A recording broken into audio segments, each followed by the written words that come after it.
Moikka! Tervetuloa Sivutuloja ja sijoituksia kanavan uuden videon pariin. Tykkäätkö sä laittaa ruokaa tai leipoa, tai onko sulla jopa tutkinto näistä jommasta kummasta? Jos kyllä, ja haluaisit tehdä sivutuloja ruoanlaitolla tai leivonnalla, niin saat tullut oikeaan paikkaan. Eli tällä videolla käydään kasa erilaisia tapoja, miten sä pystyt tekemään sivutulovirtoja näillä taidoilla. Tapana 1, torimyynti. Eli etenkin jos teet sellaisia tuotteita, mitkä ei helposti pilaannu, kuten esimerkiksi keksejä, marsipaanikoristteita, tai jotakin muuta sellaista, mikä säilyy toriolosuhteissa, niin tämä on semmoinen tapa, millä pystyy tekemään sivutuloja, ja tämä soveltuu tosi hyvin esimerkiksi lauantaipäiville, keikkailuun tai vaikkapa kesäloma-ajoille, eli sopii hyvin sivutuloksi. 2. Tilausleivonnaisten tekeminen asiakkaille kotona, joko niin, että ne asiakkaat noutaa ne sulta, tai niin, että sä toimitat ne tuotteet.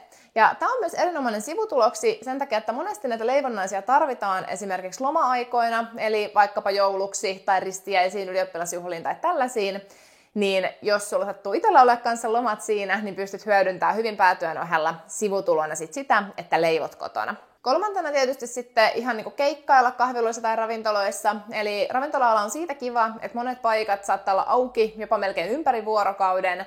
Ja töitä löytyy niin aamusta, illasta kuin jopa yöstäkin. Eli näitä pystyy hyvin tekemään jonkun toisen työn ohessa halutessaan.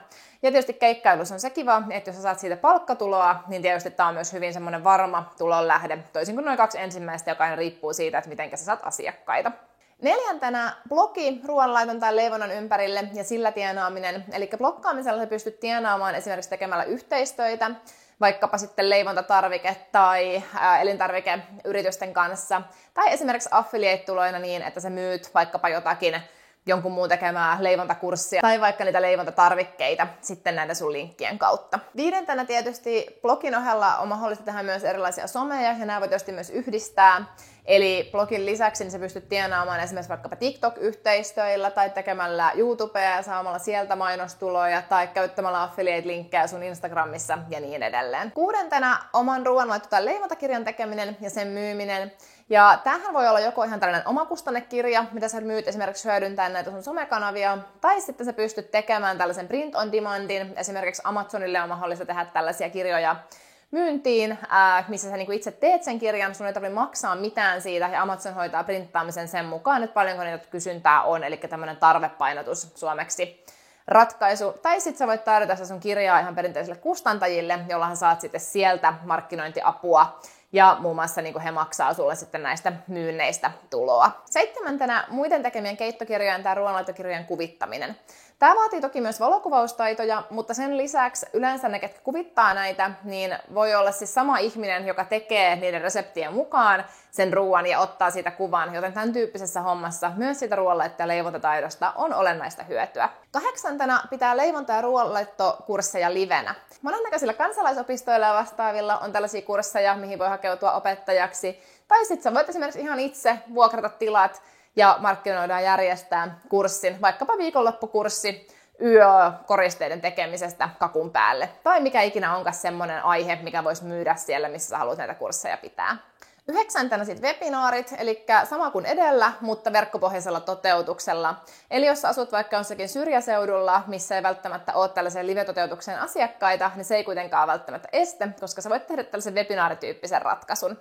Ja näissä on tietysti se kiva, että näihin sä voit saada asiakkaita koko Suomesta, tai jos sä pidät jollakin muulla kielellä, niin jopa ulkomailta asti. 10. catering- ja tilauskokkikeikat erilaisiin tapahtumiin, kuten häihin, ristiäihin, syntymäpäiviin ja vastaaviin. Eli jos sä pystyt yksin tai yhdessä jonkun muun kanssa, niin mennä tällaisiin juhlatiloihin tarjoamaan niitä teidän tekemiä ruokia tai leivonnaisia, niin tämä on yksi tapa, millä voi myös tehdä sivutuloja. Ja nämä, kuten sanottu, niin tapahtumat on monesti viikonloppu- ja ilta-aikoihin, joten tämä onnistuu hyvin toisen työn ohella. 11. ruoka- ja leivontakuvien myyminen esimerkiksi kuvapankeissa tai vaikka suoraan eri lehdille ja kirjoille.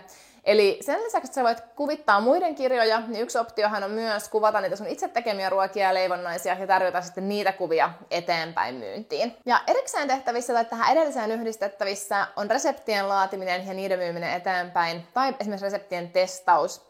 Eli jostakinhan tulee kaikki nämä reseptit erinäköisiin ruoanlaittolehtiin, blogeihin, kirjoihin ynnä muihin.